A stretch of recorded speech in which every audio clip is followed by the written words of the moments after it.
जय हिंद, नमस्ते। मैं हूं डॉक्टर आशुतोष और आज हम बात करने वाले हैं trophic structure of the ecosystem के बारे में। ये ट्रॉफिक स्ट्रक्चर क्या होता है, इसकी पूरी डिटेल हम आज देखेंगे और कॉन्सेप्ट बिल्डर सीरीज का ये एक पार्ट है। तो आइए इस वीडियो को शुरू करते हैं। तो हम बात कर रहे हैं ट्रॉफिक स्ट्रक्चर की। ट्रॉफिक स्ट्रक्चर के पॉइंट ऑफ व्यू से अगर हम किसी इकोसिस्टम को देखते हैं तो पहले तो समझो कि ट्रॉफ का मतलब क्या है। ट्रॉफ का मतलब होता है नरिशमेंट। नरिशमेंट या सामान्य शब्दों में आप इसको फूड कह सकते हो। तो अगर हम ट्रॉफिक स्ट्रक्चर के स्टैंड पॉइंट से बात करें तो एक इकोसिस्टम टू लेयर्ड होगा। टू लेयर्ड स्ट्रक्चर हमें देखने को मिलेगा। इसमें एक होगी अपर लेयर और वहीं दूसरी तरफ होगी लोअर लेयर। अब हम लेयर को ही स्ट्रेटम कह सकते हैं, बिल्कुल कह सकते हैं। तो अपर स्ट्रेटम या लोअर स्ट्रेटम, इसमें हम किसी इकोसिस्टम को डिवाइड कर सकते हैं on the stand point of trophic structure. So going by this definition, upper layer या अपर स्ट्रेटम को हम ऑटोट्रॉफिक स्ट्रेटम कह सकते हैं और लोअर लेयर या लोअर स्ट्रेटम को हम हेट्रोट्रॉफिक स्ट्रेटम कह सकते हैं। ऑटोट्रॉफिक स्ट्रेटम का मतलब क्या है कि यहाँ पर सिंपल इनऑर्गेनिक फॉर्म से कॉम्प्लेक्स ऑर्गेनिक की तरफ फॉर्मेशन हो रहा है। कैसे? तो आप जानते हैं कि जो सोलर रेडिएशन है, सन से आने वाली सोलर रेडिएशन, ये फॉल करेगी फोटोसिंथेटिक प्लांट्स के ऊपर। यानी कोई प्लांट है जो ग्रीन है, मतलब जिसके अंदर क्या पाया जाता है, हरित लवक या क्लोरोफिल। तो जो क्लोरोफिल कंटेनिंग प्लांट है उसके अंदर जब सोलर का रेडिएशन आ रहा है तो एक फोटोसिंथेसिस की प्रोसेस होती है जिससे सिंपल इनऑर्गेनिक कंपाउंड्स तब्दील हो जाते हैं, बदल जाते हैं कॉम्प्लेक्स ऑर्गेनिक कंपाउंड्स के अंदर। तो ये जो अपना अपर स्ट्रेटम है जिसे हम ऑटोट्रॉफिक स्ट्रेटम कह रहे हैं, इसे हम ग्रीन बेल्ट भी कहते हैं। वहीं जो हेटेरोट्रॉफिक स्ट्रेटम है, हेटेरोट्रॉफिक मतलब किसी और पर डिपेंडेंट है फूड के लिए, इसे हम ब्राउन बेल्ट के नाम से भी यहाँ जानते हैं। अब इसे हम ग्रीन बेल्ट क्यों कह रहे हैं? क्योंकि यहाँ पर क्लोरोफिल कंटेनिंग प्लांट है।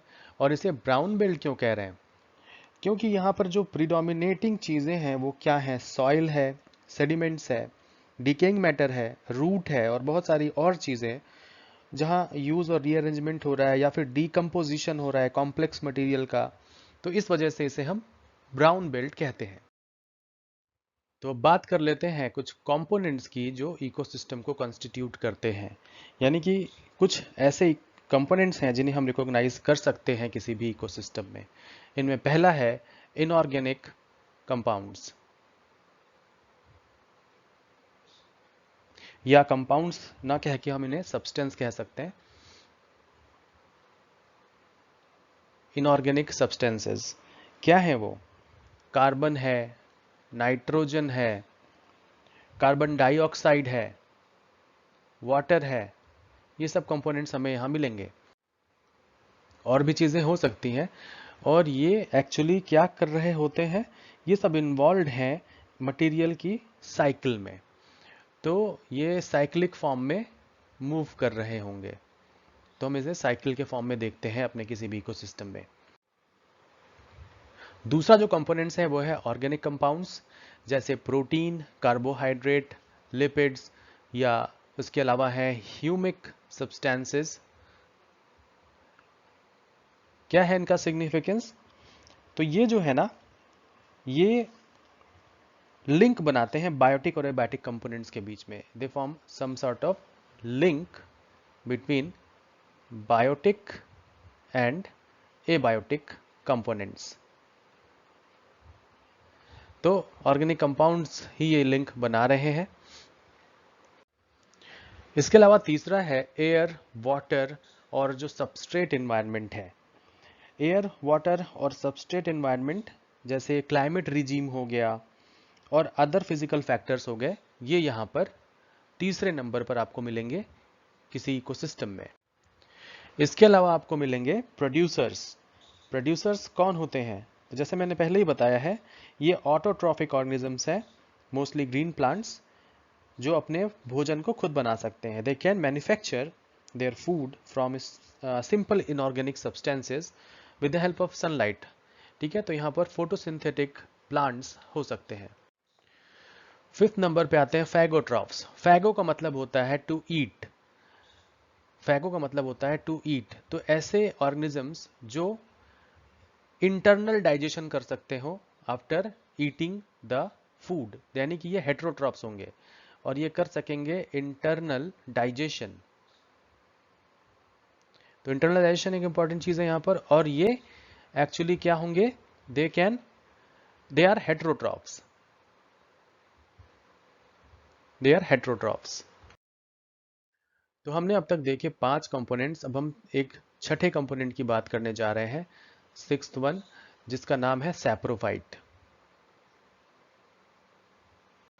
जैसे कि नाम से ही क्लियर है, सैप्रोफाइट्स जो है ये क्या करते होंगे? तो यहां पर देखो, सैप्रो वर्ड का मतलब है टू डिकम्पोज। सैप्रो का मतलब है टू डिकम्पोज। तो यहां पर जो मेजर रोल है वो बैक्टीरिया और फंगाई का है, और ये है मेजर सैप्रोफाइट्स। सैप्रोफाइट्स की तरह ही होते हैं सैप्रोफेजेस या सैप्रोफेज। सैप्रोफेज का क्या खास काम है? ये दे ईट डेड ऑर्गेनिक मैटर। ये सीधे सीधे फीड करेंगे डेड ऑर्गेनिक मैटर पर। तो ये जो सैप्रोफाइट्स हैं, ये अल्टीमेटली कॉम्प्लेक्स ऑर्गेनिक कंपाउंड्स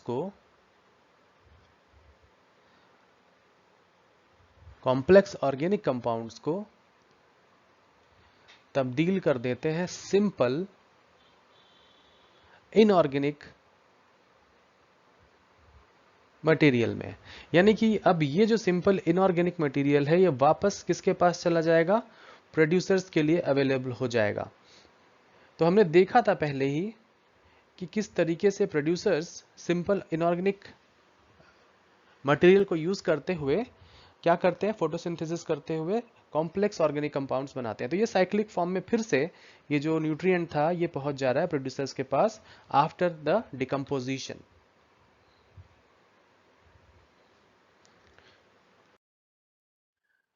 तो आज के वीडियो में हमने देखा और सीखा कि किस तरीके से किसी इकोसिस्टम के अंदर ट्रॉफिक स्ट्रक्चर अपर और लोअर स्ट्रेटा में डिवाइडेड होता है, और किस तरह अपर स्ट्रेटा को हम ग्रीन बेल्ट कहते हैं और लोअर स्ट्रेटा को हम ब्राउन बेल्ट कहते हैं। तो अगर ये है ज़मीन और हम ऊपर देखें तो ऊपर के स्ट्रेटा को हमने कहा ग्रीन बेल्ट, और नीचे जहाँ रूट है, सॉइल है और बाकी चीज़ें हैं, डिकम्पोजिशन हो रहा है, इसको हमने कहा ब्राउन बेल्ट। तो इस तरह भी समझ सकते हैं इस पूरे स्ट्रक्चर को। इस वीडियो को देखने के लिए आपका बहुत बहुत धन्यवाद। आपको अगर ये वीडियो पसंद आया हो तो इसे लाइक करें, चैनल को सब्सक्राइब करना ना भूलें, और मुझे कमेंट में बताएं कि आप और किन विषयों पर वीडियोस देखना चाहते हैं। बहुत बहुत धन्यवाद। जय हिंद।